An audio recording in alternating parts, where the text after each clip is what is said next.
আরে কে জানে কার কখন ডাক চলে আসে, কে জানে এই মজলিসেও এমন কেউ আছে যার খবর নাই, সে বসে আছে এখানে কিন্তু তার কাফনের কাপড়টা চলে আসছে দোকানে। কে জানে কালকে খবর পাইতে পারে বয়ান করে গেল হাসান জামিল তো দুনিয়ায় নাই। কোন ভরসায় এমন নিশ্চিন্ত জীবন যাপন করছে, কোন ভরসায় দিন থেকে এত দূরে সরে আছে, সারাক্ষণ শুধু গুনাহ আর গুনাহ। হয় চোখ গুনাহ করতেছে, না হয় কান গুনাহ করতেছে, না হয় জবান গুনাহ করতেছে। আরে কার নাফরমানি চলতেছে এইভাবে? কার? ওই মালিকের, যিনি আমাকে এত ভালোবাসেন, তাই না? এত ভালোবাসেন যেই মালিক, সেই মালিকের ভালোবাসার প্রতিদান এটা প্রতি মুহূর্তে গুনাহ করা, তাই না? মালিক কত ভালোবাসে। আমি একটু বাহির থেকে আবার চলে আসবো ভেতরে, একটু বাইরে গেলাম। আমার মালিক আমাকে কত ভালোবাসেন যুবক, কোনোদিন একটু ভেবে দেখেছ? আমি সূত্র একটু মিলাই, কত ভালোবাসেন একটু বুঝো। দেখো, দুনিয়ার মধ্যে আল্লাহ ছাড়া, রসুল ছাড়া আমাদেরকে সবচেয়ে বেশি ভালোবাসেন কে বলেন? মা। বলেন সবাই, কে? আরো জোরে বলেন, কে? মা। আরে মার কলিজায় যে কত দরদ আর মায়া, এটা মা ছাড়া কে বুঝবে? মাকে যে আল্লাহ বানাইছেন সে আল্লাহ জানে। আমরা স্নেহ মমতা পাইছি সেজন্য একটু উপলব্ধি করতে পারি। আমার ছোট্ট একটা স্মৃতি মনে পড়লেই কলিজা ফেটে যায়, কান্না আসে। আরে মাহফিল শেষে যখন ঘরে ঢুকতাম রাত 3টা 4টা, তো তালা খোলে ঘরে ঢুকেই দেখতাম বাচ্চারা ঘুমাচ্ছে, বিবি ঘুমাচ্ছে, একজন মানুষ সজাগ। কখনো 9 তলায় বাসা ছিল, কখনো দেখতাম ওই জানালার কাছে যায় দাঁড়ায় আছে নিচের দিকে তাকায়া, কখন যায় পাইতাম সেজদায় কাঁদতেছে, কখন যায় পাইতাম হাত উঠাইয়া কান্না করতেছে, কখন দেখতাম যায় ঘরের মধ্যে অস্থির পায়চারি করছে। তো যায় জিজ্ঞেস করতাম, মা ঘুমান না আপনি? তো মা কি জবাব দিতেন? বাবা বাহিরে যতক্ষণ থাকো ঘুম তো আমার আসে না। এর নাম তো ছিল মা। এরে যুবক, এরে বাবা, এরে মা, আমি ছোট্ট করে একটু জিজ্ঞেস করি আপনাদেরকে, আমাকে বুঝে শুনে জবাব দিয়ে। এই যে মার কলিজা এত মায়া, কারণটা কি বলেন তো? মা আমার চোখ বানাইছেন সেই জন্যে, কথা বলেন। মা আমার কান বানাইছেন সেই জন্যে, জিভ বানাইছেন সেই জন্যে, কথা বলেন। হ্যাঁ, তো কি জন্যে? মা কি বানাইছেন একবারে বলেন তো, একবারে আমাকে জবাব দেন। মা কি বানাইছেন? কিছুই বানান নাই। অল্প কয়েকদিন ভাড়াটিয়ার মতো পেটে ধারণ করেছেন, হওয়ার পরে লালন করেছেন, তাতেই মার কলিজায় এত মায়া। মা কিচ্ছু বানান নাই, তাতেই মার কলিজায় এত মায়া। আহ আহ তাইলে যেই আল্লাহ আমার চোখ বানাইছেন, ওই আল্লাহর কত মায়া। যে আল্লাহ আমার কান বানাইছেন, ওই আল্লাহর কত মায়া। যে আল্লাহ আমার জবান বানাইছেন, ওই আল্লাহর কত মায়া। যে আল্লাহ আমার হাত পাও বানাইছেন, ওই আল্লাহর কত মায়া। যে আল্লাহ আমার এত এত নিয়ামত দিয়া বাঁচায় রাখছেন, ওই আল্লাহর কত মায়া। এই যুবক জালিম, তুমি কি বুঝো না কত মায়া? একটু দেখো না। আরে আমি তুমি যখন দরজা আটকায়া গুনাহ করি, দরজা বন্ধ, জানালা বন্ধ, ভিতরে গুনাহ চলছে, আর আমার মালিক ওই গুনাহ অবস্থায় দরজার নিচে দিয়া বাতাসের অক্সিজেন পাঠাইয়া দিচ্ছেন যেন আমি মইরা না যাই। এই মালিকের নাফরমানি আর কত কাল চলবে বলো? তোমাদেরকে এখানে ডাকা হয়েছে প্রদর্শনীর জন্য না, একটু মালিকের কথা মনে করাইয়া দেওয়ার জন্য। যুবক, আমি পাপী, আমার কথাগুলো তোমাদের হৃদয়ে টাচ নাও করতে পারে। যদি না করে, এর চেয়ে ভালো করে বোঝানোর ক্ষমতা আমার নাই রে বাপ। ভাই আমি বলি কি, তাইলে একটা ভিন্ন কৌশল আছে, এছাড়া আমার হাতে আর কোনো কৌশল নাই। আমি বলি কি, তোদের যাদের হৃদয়ে টাচ করে নাই আমার কথা, তোরা আমার সামনে আয় বাপ, তোরা আমার সামনে আয়, তোদের পাওগুলো আমার সামনে মেরে দে। আমি ওই পাওগুলারে জড়ায়া ধইরা সারা রাত বসে বসে কান্না করি, তাও তোরা গুনাহ ছেড়ে দে বাবা, গুনাহ ছেড়ে দে। আর কতকাল বলে? থামেন নাই বার, কম হয় নাই তো, থামেন নাই বার। মালিকের সত্তার গুণের সুযোগ নিয়ে গুনাহ করেছি, মালিক ঢেকে রাখছেন, সুযোগ পাওয়া গেছে। চলেন আজকের এই মজলিসে মালিকের গফফার গুণের একটু সুযোগ নিয়ে নেই। বলে গফফার গুণের কি সুযোগ? বলে মালিকের সব গুণের মধ্যেই তো শুধু মায়া আর মায়া। গফফারের ভেতরেও মায়া। গফফারের মায়া যদি বুঝাই রাত যাবে আমার। আমি দুইটা মায়া খালি শোনাই, তারপরে মূল কথা আবার ঢুকে যাব ইনশাআল্লাহ। আরে দুনিয়ার সবাই তো অপরাধীকে খুঁজে শাস্তি দেওয়ার জন্যে। মাও সন্তানকে অপরাধ করলে খুঁজতে থাকেন শাস্তি দেওয়ার জন্যে, বাবাও খুঁজেন শাস্তি দেওয়ার জন্যে।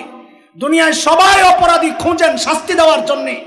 আর আমার আপনার এমন একজন মালিক আছেন যিনি অপরাধীকে খুঁজেন মাফ করার জন্যে। প্রতি রাতে আইসা ডাকতে থাকেন, আলে আমিন মুস্তাগফিরিন ফাগফির আলা। কে কে গুনাহ করছো, আসো না আসো না, আমি আসছি তোমারে মাফ করার জন্য। তুমি মাফ চাও, আমি আল্লাহ মাফ করে দিব। বলে কত মাফ করবেন, কত মাফ করবেন?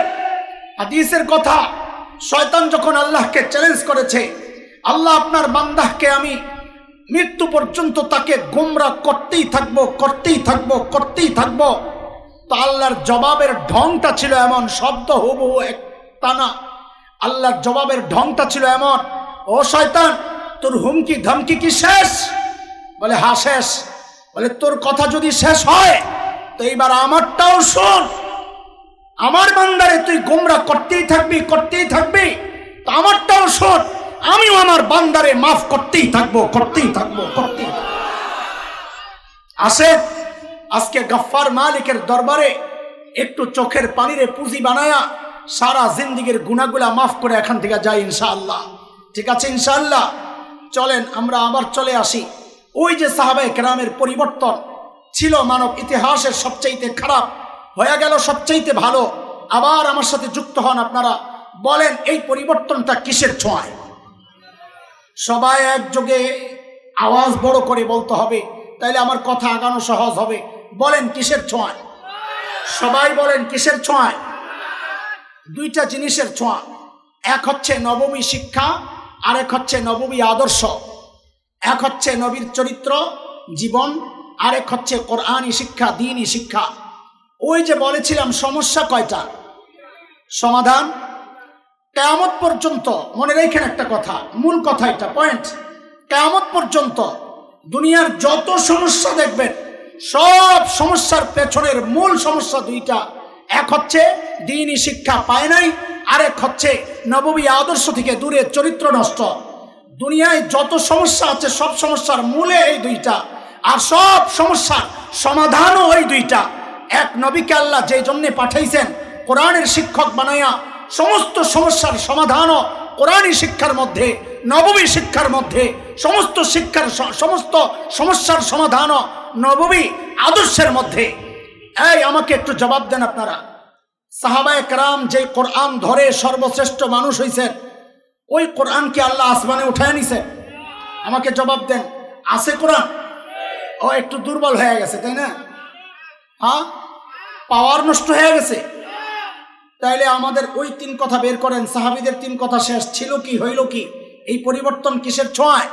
মাঝখানে কি ঢুকছে বলেন, কিসের ছোঁয়ায়? তাহলে এই তিন কথা রাখেন, এবার এই পাশের তিন কথা খোলেন। যে কোরআন সাহাবীকে সর্বশ্রেষ্ঠ বানাইছে, ওই কোরআন বুঝি এই বগুড়ার আমাদের এই মানুষগুলোকে, বাংলাদেশের এই বর্তমান দুনিয়ার মানুষগুলোকে কোরআন বুঝি সর্বশ্রেষ্ঠ মানুষ বানাতে পারে না? জোরে বলেন, পারে না? পারে না? কে কে বিশ্বাস করেন এটা? কোরআন মানুষকে সর্বশ্রেষ্ঠ মানুষ বানায়। কে কে বিশ্বাস করেন? আমিও করি। আল্লাহু আকবার। হাত নামান। বুঝে শুনে হাত উঠেছে? তাহলে আরেকটা প্রশ্ন করি, বুঝে শুনে জবাব দিয়ে। কে কে নিজের আপনজন সন্তানকে সর্বশ্রেষ্ঠ মানুষ বানাতে চান? মাশাআল্লাহ, আমিও চাই। হাত নামান। রাগ করেন না, আমি শুরুতেই বলেছি আপনাদেরকে কষ্ট আর খোঁচানোর জন্য কথাগুলো বলছি না, হৃদয়ে আফসোসের আগুন জ্বালাইতে বলছি। এই যে হাত উঠাইছেন দুই জায়গায়, আমি নিশ্চিত করে বলতে পারি এখানে এমন অনেক আছেন যারা মিথ্যা কথা বলেছেন। আপনারা সঠিক বলেন নাই। আপনি মনে মনে ভাবছেন যে হুজুর আপনি কি গায়েব জানেন? না, আমি গায়েব কোত্থেকে জানবো বাবা? গায়েব তো জানেন শুধু। এত আস্তে কেন? সূরা আরাফ আয়াত 188, 188 কোরআনে অসংখ্য জায়গা আছে, আমি একটা বললাম। আল্লাহ বলেন, قل لا أملك لنفسي نفعا ولا ضرا إلا ما شاء الله ولو كنت أعلم الغيب لاستكثرت من الخير وما مسني السوء নবীকে দিয়ে আল্লাহ বলাচ্ছেন আপনি বলেন আমি যদি গায়েব জানতাম আমি আর এত বিপদে পড়ি না। আমি যদি গায়েব জানতাম যা ভালো কিছু আছে সব কিছুই আমি কানেক্ট করে নিতে পারতাম। এত বিপদে কেন পড়ছি আমি জানতাম না ওখানে বিপদ আছে। তার মানে কি নবী গায়েব জানতেন? জোরে বলেন। গায়েব শুধু জানেন কে? হ্যাঁ, নবী গায়েবের খবর দেন, আল্লাহ জানান সেটা খবর দেন। যাই হোক, আমিও গায়েব জানি না, প্রশ্নই আসে না, কিন্তু আমি এই সমাজ তো জানি। এই সমাজের আলো বাতাসে আমার বেড়ে ওঠা, এই সমাজের ডাল ভাত খেয়েই তো আমি বড় হয়েছি। এই সমাজের মানুষের গতিপথ স্বভাব চরিত্র আমার জানা। সেই জানা থেকে আমি বলছি, দুই জায়গায় যে আমরা হাত উঠাইছি এখানে আমরা অনেকেই মিথ্যা বলেছি। বলে কেমনে? আপনারা দ্বিতীয়বার হাত উঠাইছেন কোন কথার উপর? যে আপনারা সবাই আপনাদের সন্তানকে সর্বশ্রেষ্ঠ মানুষ বানাতে চান, তাই না? হাত উঠাইছিলেন? আমার সাথে জবাব দেন, হাত উঠাইছেন? আগের বার হাত উঠাইছিলেন সর্বশ্রেষ্ঠ বানায় কোরআন। এইবার মিলে দেখেন তো আপনার কথা ঠিক আছে কিনা। দুই হাত ওঠানো। আপনি বললেন সন্তানকে সর্বশ্রেষ্ঠ বানাতে চান, শুরুতেই স্বীকার করলেন সর্বশ্রেষ্ঠ বানায় কোরআন। তাইলে আমাদের জিজ্ঞাসা, যদি আপনার এই দুই কথাই ঠিক থাকে তো সন্তানকে সর্বশ্রেষ্ঠ বানাইতে সন্তানকে তো কোরআনই শিক্ষা দেওয়ার কথা ছিল। সেই কোরআনই শিক্ষা না দিয়ে আপনি দিচ্ছেনটা কি? তার মানে মিথ্যা বলছেন। ঠকেছেন না জিতেছেন? একটু দিল থেকে বলেন তো। সন্তানকে দিন না শিখায় আর ঠকেছেন না জিতেছেন? জোরে বলেন। এটা বলতেও খারাপ লাগতেছে না? তা আমরাই বলি, আমাদেরটাই শোনেন পাইছি যেহেতু। আলহামদুলিল্লাহ, আমরা দিন শিক্ষায় শিক্ষিত হয়ে আমরাও ঠকি নাই, আমাদের বাবা মাও ঠকেন নাই। মাওলানাকে তার বাবা আলেম বানায় কি ঠকাইছেন? মাওলানার বাবা ঠকছেন? মুহাদ্দিস সাহেব হুজুর ঠকছেন? আমারটা বলি, আমি ছোট মানুষ, আমাকে আমার বাবা মা মাদ্রাসায় পড়ায় ঠকাইছেন। কেন? এই কেন বললে বলবেন নিজের ঢোল নিজে পিটাইতেছে, আমারটা বাদ। আমার বাবা মারটাই বলি। দেখেন, আমাদের তো যে জীবন, প্রতিদিন 3টা 4টা করে প্রোগ্রাম, 5টাও করতে হয়। এমন কোনো দিন আমার যায় আমার মনে পড়ে না। ঈদের দিনও তো ছুটি না, ঈদের নামাজ পড়াইতে হয়। এমন কোনো দিন আমার যায় আমার মনে পড়ে না যেদিন দোয়ায় বলি না রব্বির হামহুমা কামা রব্বায়ানি সগীরা। আমার বাবা মা ঠকছেন না জিতছেন। আমার আবার এক্সট্রা কিছু পাগলামি আছে। মা বাবার জন্য একটু খুব দিল কাঁদে। মাঝে মধ্যে গ্রামের বাড়ি কুমিল্লায়, ওখানে চলে যাই। ওখানে মা বাবার কবর, মাদ্রাসা আছে, মাদ্রাসার পেছনে কবর। তো জিয়ারত করি সুন্নত তরিকায়, জিয়ারতের যা করার পর এরপরে কি করি জানেন? পাগলামি আর কি।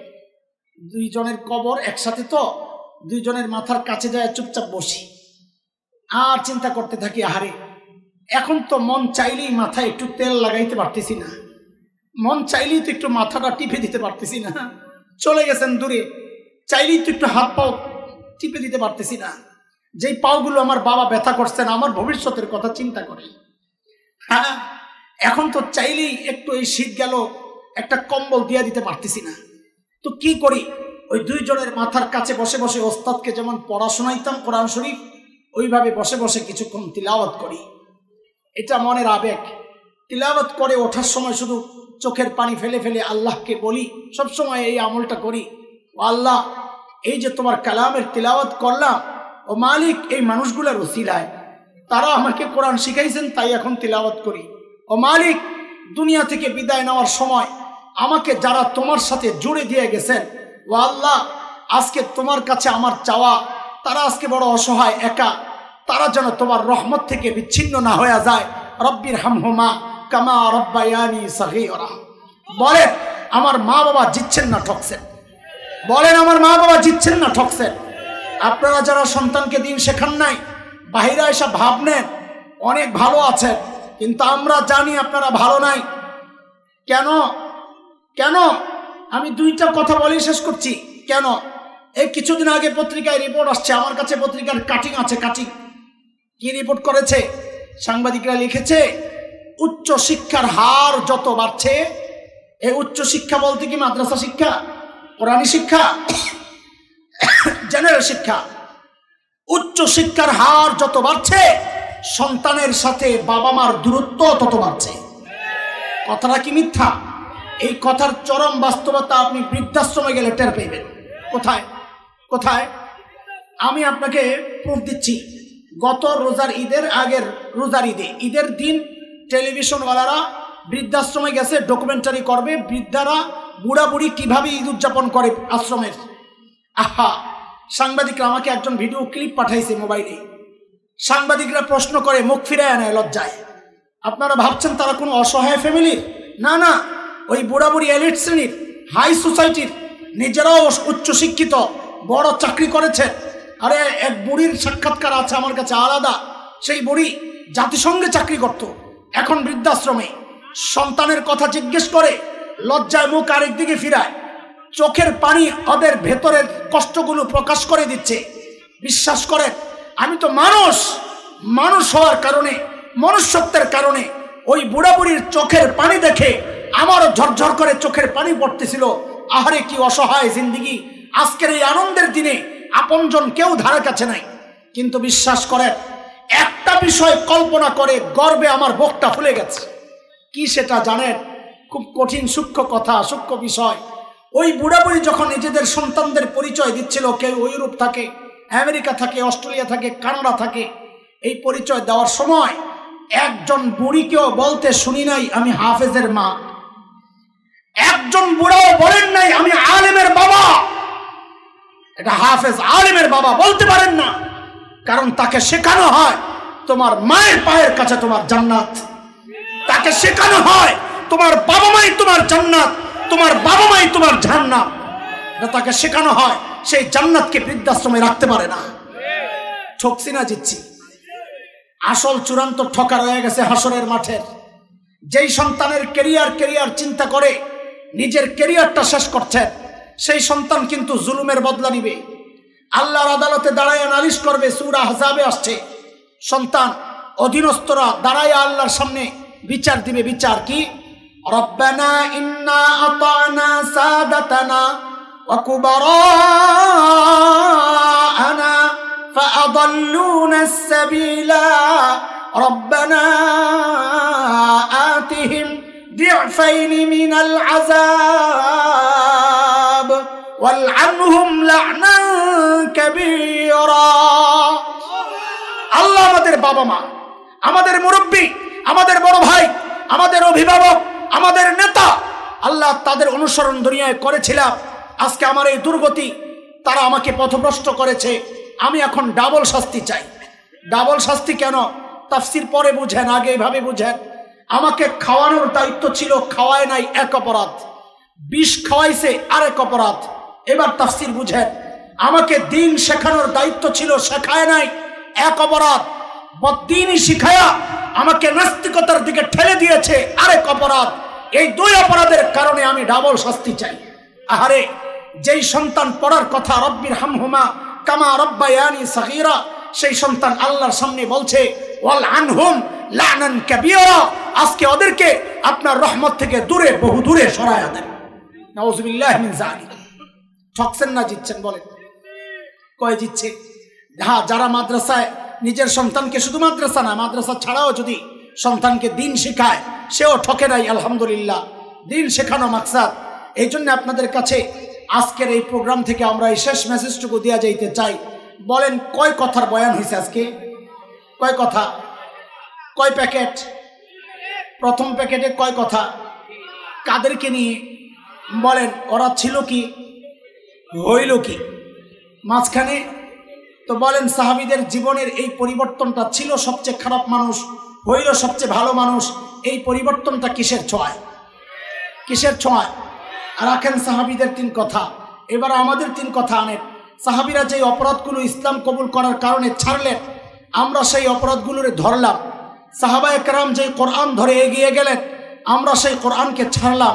এটা আমাদের গর্ব না আফসোস? এই আফসোস করতে থাকবেন না ফেরত আসবেন? কথা বলেন। আফসোস করবেন সারা জীবন, না ফেরত আসবেন? ফেরত আসতে হলে আমার সাথে 5টা অঙ্গীকার করেন। এটাই আজকে আমার শেষ কথা। 2 প্যাকেট দিছি, 2 পকেটে ঢুকান, আরেক প্যাকেট বানাইতেছি, ওটারে মাথায় করে বাড়ি যাবেন। 5টা অঙ্গীকার সবাই বলেন। আমরা সবাই শুদ্ধ কোরআন শিখব। শুদ্ধ কোরআন শিখব ইনশাআল্লাহ। বলেন ইনশাআল্লাহ। 2, নিয়মিত কোরআন পড়ব। আরে আমার সাথে বলেন ইনশাআল্লাহ পড়ে বললেন, তা আমি বললাম আপনারা ইনশাআল্লাহ বলতেছেন। বলেন শুদ্ধ কোরআন পড়ব, শিখব, শুদ্ধ কোরআন শিখব। 2 নাম্বার, নিয়মিত কোরআন পড়ব। এমন না হয় কোরআনকে গিলাপবদ্ধ করে ঘরের মধ্যে রেখে দেন। আমাদের বড় আফসোস লাগে, হতাশ হই। ও ভাই, যেই ঘরে কোরআন আল কারীমের তিলাওয়াত হয় না, ওই ঘরে ঘুমান কেমনে আপনারা? ঘুম আসে কেমনে আপনাদের? এটা কিভাবে সম্ভব? যেই ঘরে আল্লাহর কালামের তিলাওয়াত হয় না, ওই ঘরে ঘুম আসে কেমনে আপনাদের? এই জন্য প্রতিজ্ঞা করেন নিয়মিত কোরআন পড়ব ইনশাআল্লাহ। 3 নাম্বার ওয়াদা, কোরআনের অর্থ বুঝে অথবা ওলামাদের কাছ থেকে যা শুনবো এগুলো আমরা মানবো ইনশাআল্লাহ। কোরআন মানবো ইনশাআল্লাহ। বলেন ইনশাআল্লাহ। কয় ওয়াদা গেল? 3টা। আবার বলেন, শুদ্ধ কোরআন শিখব, নিয়মিত কোরআন পড়ব, কোরআন মানব। 4, কোরআনওয়ালাদেরকে ভালোবাসবো। কোরআনওয়ালা কারা? আলেম ওলামা। বলেন কারা? যদি দেখি আলেম ওলামাদেরকে ভালোবাসার কারণে দল নারাজ হয়, নেতা নারাজ হয়, তো ওই দল নেতাকে আমি ছাড়বো, কিন্তু আলেম ছাড়বো না ইনশাআল্লাহ। ঠিক আছে ইনশাআল্লাহ।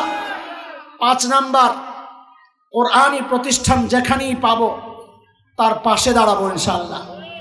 যে কোনো কোরআনি প্রতিষ্ঠান, সে আমার দলের, আমার মতের না ভিন্ন, এগুলা চিন্তা করব না। যদি দেখি কোথাও কোরআনের চর্চা হচ্ছে, সেখানেই